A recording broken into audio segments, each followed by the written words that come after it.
አልፎ ሌላኛው የሕይወት ውጣ ውረድ አይቻለው ስንቱን መንገድ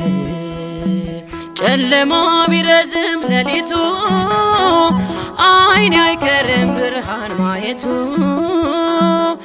ሩቅ መሰለው ይቀርባል ሰላም ወደ ቤቴ ይገባል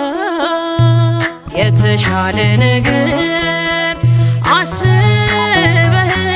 ነው ፈተናው የበዛው ነገ መልካም